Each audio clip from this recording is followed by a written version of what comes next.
Hello my dear friend, welcome in my YouTube channel. My name is Amit and आज हम लोग start करने वाले हैं रिएक्ट जेएस। तो रिएक्ट जेएस में आज हम लोग देखेंगे रिएक्ट का फोल्डर स्ट्रक्चर। तो इसके पिछले वीडियो में मैंने आपको बताया था रिएक्ट जेएस के इंस्टॉलेशन के बारे में, और आज हम लोग देखेंगे रिएक्ट के फोल्डर स्ट्रक्चर के बारे में। ठीक है, तो आइए रिएक्ट का प्रोजेक्ट ओपन करते हैं। तो पिछले वीडियो में जो इंस्टॉल किए थे रिएक्ट जेएस उसी को मैं ओपन कर रहा हूँ यहाँ पर। तो फाइल में जाते हैं, ओपन फोल्डर करते हैं और यहाँ पर हम लोग रिएक्ट जेएस का प्रोजेक्ट को ओपन करते हैं। ठीक है,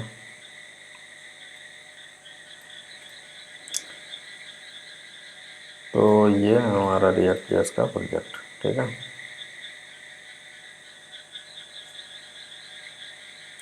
तो जैसा कि मैंने पिछले वीडियो में आपको बताया था कि रिएक्ट जेएस का प्रोजेक्ट का इंस्टॉलेशन जो है दो तरह से करते हैं, एक CRA के थ्रू यानी क्रिएट रिएक्ट ऐप के थ्रू, और एक वीट के थ्रू। तो जब भी आप प्रोजेक्ट इंस्टॉल कीजिएगा, ठीक है, तो वीट के थ्रू ही कीजिएगा। ठीक है, CRA जो होता है वो डिप्रिकेटेड हो चुका है। ठीक है, अगर आप देखना चाहते हैं मैसेज तो मैं ये ओपन रखा था। ठीक है, तो CRA से यानी कि क्रिएट रिएक्ट ऐप वाले जो ये कमांड यूज करते थे, ठीक है, तो वो डिप्रिकेटेड हो चुका है। तो ये वाला नहीं यूज कीजिएगा। जब हम लोग रिएक्ट का इंस्टॉलेशन देखे थे तो वहाँ पर हम लोग देखे थे। ये तो हमारा नेक्स्ट जेएस का है। ठीक है, और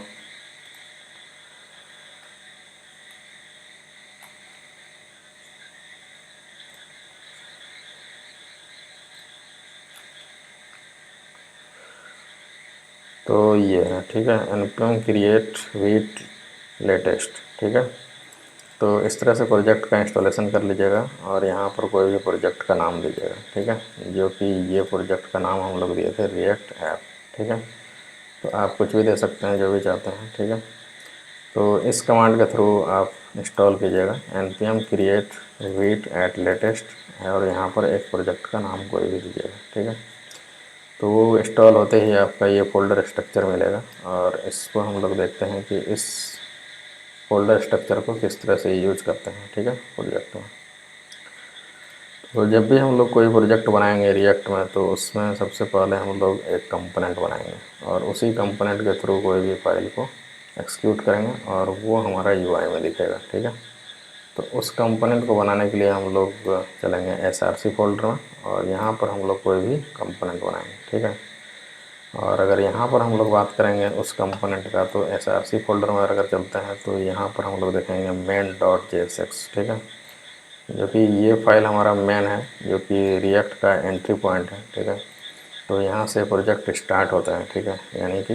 इनिशिएट होता है main.jsx से। ठीक है, और ये main.jsx है जो कि index.html में हमको दिखता है। ठीक है, तो यहाँ पर देखिए main.jsx यहाँ पर लोड हो रहा है, और यहाँ पर रूट नाम का डिव बना हुआ है, जो कि अगर हम लोग देखेंगे main.jsx में तो यहाँ पर रूट।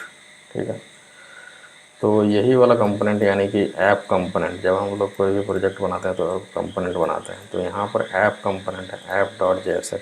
ठीक है, तो ये कंपोनेंट ही रन होता है। ठीक है, main.jsx फाइल के थ्रू। ठीक है, तो यहाँ पर हम लोग कोई भी कंपोनेंट बनाएंगे, अपना जो भी कंपोनेंट होगा वो SRC फोल्डर के SRC फोल्डर के अंदर बनाएंगे। यहाँ पर आपका app.jsx ये भी एक कंपोनेंट है। इसी तरह का कंपोनेंट हम लोग अपना बनाएंगे, जो कि आगे हम लोग देखेंगे। तो ये app.jsx जो है ये एक कंपोनेंट है जो कि रन होता है main.jsx के थ्रू। ठीक है, और ये जो main.jsx है वो index.html में हम लोग को UI पर दिखता है। ठीक है, आगे समझ में, यानी कि main.jsx ही हमारा एंट्री पॉइंट होता है यानी रिएक्ट का। ठीक है, जो कि app.jsx ही इस main.jsx में रन करता है, और main.jsx index.html में लोड होकर हमको UI पर दिखता है। ठीक है, तो main.jsx जो होता है वो एंट्री पॉइंट होता है। ठीक है, और app.jsx जो है ये एक कंपोनेंट है जो कि हमको UI पर दिखता है। ठीक है, तो app.jsx को अगर आप देखना चाहते हैं तो उसके लिए हम लोग यहाँ पर लिखेंगे, यानी कि प्रोजेक्ट को रन करेंगे। ठीक है, तो रन करने के लिए हम लोग के पास कमांड होता है npm। ठीक है, रन dev। जब ये कमांड चलाएंगे तो आपको ये यूआरएल मिलेगा और इसको कंट्रोल के साथ क्लिक करके रन कर सकते हैं, या फिर इसको यहाँ से कॉपी कर लीजिएगा और ये रन कर सकते हैं। यहाँ से कंट्रोल के साथ हम अभी क्लिक कर रहे हैं तो ये आपका प्रोजेक्ट रन हो गया, और नहीं तो यहाँ पर कॉपी कर सकते हैं, इसको एंटर कीजिएगा तो आपका ये रन हो जाएगा। ठीक है, तो ये जो आपको दिखाई पड़ रहा है यूआई में, तो ये ऐप डॉट कंपोनेंट है, यानी कि ऐप डॉट JSX। ठीक है, ये फाइल हमारा रन हो रहा है। तो अगर आप देखेंगे यहाँ पर गेट स्टार्टेड है, अगर हम लोग चेंज करते हैं तो आपको रिफ्लेक्ट हो जाएगा यहाँ पर। ठीक है, ठीक है, तो ये समझ गए। तो SRC में हम लोग कोई भी कंपोनेंट बनाते हैं। ठीक है, तो यहाँ पर अगर हम लोग कंपोनेंट का बात करेंगे तो ये ऐप डॉट JSX है, और इसमें जो CSS यूज हो रहा है वो हमारा ऐप डॉट CSS है। ठीक है, और इंडेक्स डॉट CSS हमारा ग्लोबल होता है। अगर ग्लोबली हम लोग कुछ अगर CSS में चेंज करना चाहते हैं तो हम लोग यहाँ पर डिफाइन कर सकते हैं। ठीक है, और मेन डॉट JSX तो समझ ही गए। ठीक है, तो नेक्स्ट हम लोग चलते हैं गिट इग्नोर। तो गिट इग्नोर ऐसा फाइल होता है जिसमें कि हम लोग गिट में जो भी फाइल हम लोग पुश करते हैं उसको इग्नोर करने के लिए यहाँ पर हम लोग मेंशन करते हैं। ठीक है, तो ये सारा फाइल मेंशन है यहाँ पर अभी, तो ये सारा फाइल्स लोड नहीं होगा। ठीक है, तो इस फाइल में अगर बात करेंगे तो नोड मॉड्यूल जो है ये हम गिट में पुश नहीं करते हैं, जैसे कि यहाँ पर हमारा। ठीक है, और ये सब कौन सा फाइल होता है ये हम लोग आगे देखेंगे जैसे जैसे प्रोजेक्ट करेंगे। ठीक है, कुछ लॉग्स फाइल हैं। ठीक है, और यहाँ पर डेस्ट फाइल है। ठीक है, और ये सब फाइल हैं। तो ये सारा हम लोग आगे देखेंगे जैसे जैसे यूज होगा। तो ये सारा फाइल हम लोग गिट में पुश नहीं करेंगे। ठीक है, तो गिट के थ्रू इग्नोर करने के लिए यहाँ पर हम लोग जो भी इग्नोर करवाना चाहते हैं गिट के थ्रू कि वो उस फाइल को रीड नहीं करें, तो उसको हम लोग यहाँ पर मेंशन करेंगे। तो इसके लिए ये वाला फाइल होता है। ठीक है, ये उतना इम्पोर्टेंट नहीं है। ठीक है, तो इंडेक्स डॉट HTML तो समझ ही गए। ठीक है, तो ये एंट्री पॉइंट होता है। Main dot JSX actually JavaScript का एंट्री पॉइंट होता है, और इंडेक्स डॉट HTML जो होता है HTML का एंट्री पॉइंट होता है। ठीक है, दोनों फाइल मिल करके आपको UI में दिखता है। ठीक है, और ऐप कंपोनेंट के थ्रू। ठीक है, तो ये समझ गए। और नेक्स्ट हम लोग बात करेंगे पैकेज डॉट JSON का।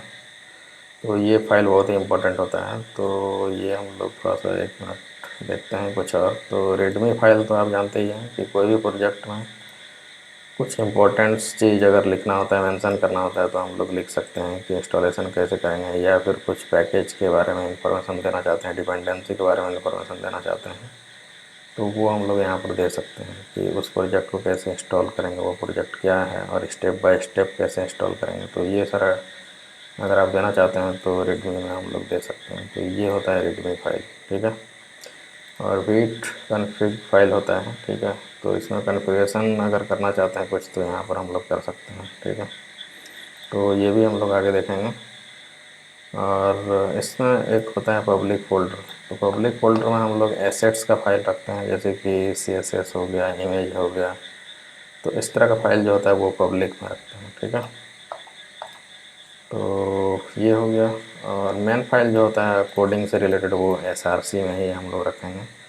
और यहाँ पर एसेट्स जो फाइल होता है वो हम लोग रखेंगे, जैसे CSS का फाइल हो गया, कुछ इमेजेज हो गया। ठीक है, तो वो हम लोग यहाँ पर रखेंगे। और एक होता है नोड मॉड्यूल का फाइल। ठीक है, तो नोड मॉड्यूल में इसमें हम लोग कुछ भी नहीं रखते हैं। ठीक है, ये ऑटोमेटिकली बनता है जब हम लोग npm इंस्टॉल कमांड यूज करते हैं। ठीक है, तो नोड मॉड्यूल एक्चुअली वो फाइल, ये फ़ोल्डर एक्चुअली वो फ़ोल्डर है जिसमें कि हमारा कोई भी डिपेंडेंसी इंस्टॉल होता है। ठीक है, तो जो भी डिपेंडेंसी इंस्टॉल होगा वो नोड मॉड्यूल में होता है। तो नोड मॉड्यूल का हम लोग छेड़छाड़ नहीं करेंगे। ठीक है, तो जो भी हम लोग यूज करेंगे वो SRC का और पब्लिक, ये दोनों फोल्डर का हम लोग यूज करेंगे। ठीक है, बाकी कोई फाइल को हम लोग टच नहीं करेंगे। और ये ऑटोमेटिकली बनता है factory dot lock dot JSON. ठीक है, तो एक्चुअली पैकेज और जेसन जो फाइल होता है वो डिपेंडेंसी से रिलेटेड होता है, यानी प्रोजेक्ट जब हम लोग कोई भी बनाएंगे तो उसमें बहुत सारा डिपेंडेंसी होगा।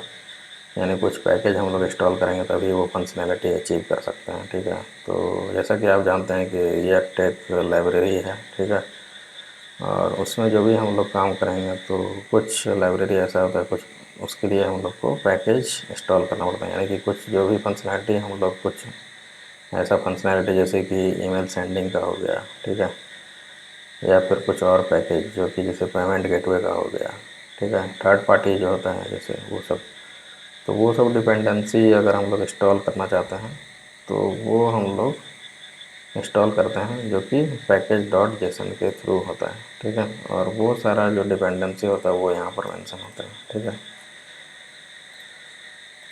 तो इसके लिए हम लोग पैकेज डॉट जेसन यूज करते हैं, और ये इसलिए यूज होता है पैकेज डॉट जेसन, जहाँ पर कि सारा रिएक्ट का डिपेंडेंसी यूज होता है, ठीक है।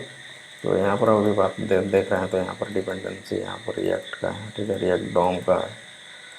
जैसे कि राउटर अगर हम लोग यूज करेंगे तो राउट्स के लिए हम लोग डिपेंडेंसी यूज करेंगे, तो उसके लिए राउटर एक पैकेज होगा, ठीक है, जो कि हम लोग इंस्टॉल करेंगे, ठीक है। जैसे अगर एपीआई अगर हम लोग यूज करेंगे तो उसके लिए एक पैकेज इंस्टॉल करेंगे एक्सियोस, ठीक है, तो वो हम लोग आगे देखेंगे। तो वो सारा जितना भी डिपेंडेंसी है वो पैकेज डॉट जेसन फाइल में मेंशन होता है, ठीक है। और ये वाला होता है पैकेज लॉक डॉट जेसन। दोनों में थोड़ा सा डिफरेंट है, दोनों एक ही जैसा है, दोनों में डिपेंडेंसी आपका मेंशन है, लेकिन इसमें क्या होता है package dot lock dot JSON में एग्जैक्ट डिपेंडेंसी जो होता है, एग्जैक्ट वर्जन जो होता है वो हमारा यहाँ पर मेंशन होता है। और पैकेज डॉट जेसन में रफली इसकी जो भी इसमें अगर डिपेंडेंसी की अगर बात करेंगे तो यहाँ पर भी डिपेंडेंसी होता है, लेकिन लॉक में वही डिपेंडेंसी होता है जो इस प्रोजेक्ट के लिए ज़रूरी होता है, ठीक है। तो ये दोनों फाइल बहुत ही इंपॉर्टेंट है। अगर कोई प्रोजेक्ट अगर आप इंस्टॉल कर रहे हैं तो पैकेज डॉट जेसन होना चाहिए, ठीक है। लॉक अगर नहीं है तो पैकेज लॉक डॉट जेसन अगर नहीं है तो ये ऑटोमेटिकली बन जाता है जब हम लोग npm इंस्टॉल करते हैं, ठीक है। तो npm इंस्टॉल से दो चीज़ बनता है, एक तो पैकेज लॉक डॉट जेसन बनेगा और दूसरा नोड मॉड्यूल, ठीक है। तो इस दोनों को हम लोग को इंस्टॉल नहीं करना होता है, ये ऑटोमेटिकली इंस्टॉल हो जाता है जब हम लोग npm इंस्टॉल करते हैं, ठीक है। तो ये फाइल है, और पैकेज डॉट जेसन मस्ट है। अगर आप कोई प्रोजेक्ट किसी को दे रहे हैं या फिर गिट में अगर पुश कर रहे हैं तो पैकेज डॉट जेसन मस्ट हम लोग उसको देंगे, ठीक है। तो उसके थ्रू ही सारा डिपेंडेंसी इंस्टॉल होगा। और अगर पैकेज डॉट जेसन नहीं होगा तो काफ़ी डिफ़िकल्ट होगा प्रोजेक्ट को रन करना, ठीक है। तो कम से कम एटलीस्ट वन फाइल तो आपके पास होना चाहिए, पैकेज डॉट लॉग होना चाहिए और एक पैकेज डॉट जेसन। लेकिन लॉग भी होगा तो आपको पैकेज डॉट जेसन फाइल अपने से बनाना पड़ेगा, ठीक है, जो कि थोड़ा सा डिफ़िकल्ट है, ठीक है। तो अच्छा होगा कि पैकेज डॉट जेसन को डिलीट नहीं कीजिए और इसको सेव अच्छे से रख लीजिएगा ताकि इन फ्यूचर आपको दिक्कत नहीं हो, ठीक है। तो पैकेज डॉट जेसन बहुत ही इंपॉर्टेंट फाइल है, ठीक है, प्रोजेक्ट के पॉइंट ऑफ व्यू से, ठीक है। और नोड मॉड्यूल तो अपने आप इंस्टॉल हो जाता है तो ये ज़रूरी नहीं है, तो इसको आप डिलीट कर सकते हैं, तो ये ऑटोमेटिकली इंस्टॉल हो जाएगा। और मेन है आपका SRC, ठीक है। तो जो भी हम लोग कोड करेंगे तो वो SRC फोल्डर से रिलेटेड ही होगा, ठीक है। तो जब भी हम लोग कोई भी प्रोजेक्ट में काम करेंगे तो उसके लिए हम लोग कोई ना कोई कंपोनेंट बनाएंगे और उस कंपोनेंट को SRC फोल्डर में ही रखेंगे, ठीक है। तो जनरली हम लोग दो तरह का इसमें फोल्डर बनाएंगे, ठीक है, जो कि कंपोनेंट से रिलेटेड होगा, ठीक है। तो एक कंपोनेंट के लिए बनाएंगे हम लोग एक फ़ोल्डर कंपोनेंट के लिए बनाएंगे जिसमें भी कंपोनेंट का फ़ाइल रखेंगे, और दूसरा एक और फाइल बनाएंगे SRC में ही पेज नाम से, ठीक है। तो पेज में वो सारा पेज रखेंगे जैसे कि लॉगिन का पेज हो गया, रजिस्ट्रेशन का पेज हो गया, ठीक है। और कंपोनेंट में जैसे कि हम लोग अगर बात करेंगे तो हेडर हो गया, फुटर हो गया, नेव बार हो गया, तो ये सारा कंपोनेंट में रखेंगे, ठीक है। तो कंपोनेंट को हम लोग रीयूज कर सकते हैं, तो जो रीयूज होने वाला है उसको कंपोनेंट में रखेंगे, और जो विदाउट रीयूज है तो उसको हम लोग पेज में रखेंगे, ठीक है। तो पेज जो होगा वो मेन फाइल होगा और कंपोनेंट जो होगा रीयूजेबल होगा, तो कुछ ऐसा कंपोनेंट जो कि रीयूजेबल होता है तो उसको कंपोनेंट में हम लोग रखेंगे, जैसे कि हेडर हो गया, फुटर हो गया, वो सारा हर एक पेज में यूज होता है तो उसको एक कंपोनेंट में हम लोग रखेंगे, ठीक है। और सेपरेटली हम लोग जैसे अबाउट का पेज हो गया, कॉन्टैक्ट हो गया, सर्विस हो गया, अगर हम लोग स्टैटिक साइट बना रहे हैं तो डायनेमिक फाइल अगर बनाएंगे तो लॉगिन हो गया, फिर कुछ डैशबोर्ड का फाइल हो गया, कुछ यूज़र से रिलेटेड कुछ फाइल हो गया, ठीक है। तो कुछ एडमिन से रिलेटेड फाइल हो गया, तो वो सारा हम पेज में रखेंगे, ठीक है। तो फिर पेज में भी फिर हम लोग 2 फ़ोल्डर बना सकते हैं, एक एडमिन के लिए, एक क्लाइंट के लिए। लेकिन कंपोनेंट में सिर्फ वही फाइल रखेंगे जो हम रीयूज करेंगे किसी दूसरे अदर कंपोनेंट में, ठीक है। तो इस तरह से हम लोग 2 फ़ोल्डर बनाएंगे। तो आगे हम लोग देखेंगे जब हम लोग प्रोजेक्ट डेवलप करेंगे तो इस दोनों को हम लोग देखेंगे, ठीक है। तो ये सारा आप लोग समझ गए फ़ोल्डर स्ट्रक्चर, तो यही था फ़ोल्डर स्ट्रक्चर, और इसमें कुछ इम्पोर्टेंट तो ऐसा है नहीं। तो आगे हम लोग देखेंगे कि कैसे कंपोनेंट बनाते हैं, ठीक है। तो नेक्स्ट वीडियो हम लोग देखेंगे कि कंपोनेंट कैसे बनाते हैं और उसको कैसे यूज करते हैं, ठीक है। तो बने रहिए इस वीडियो में, और जल्दी हम लोग मिलते हैं नेक्स्ट टॉपिक को लेकर के, ठीक है। तो थैंक यू फॉर वाचिंग। अगर वीडियो पसंद आया होगा तो लाइक कीजिए।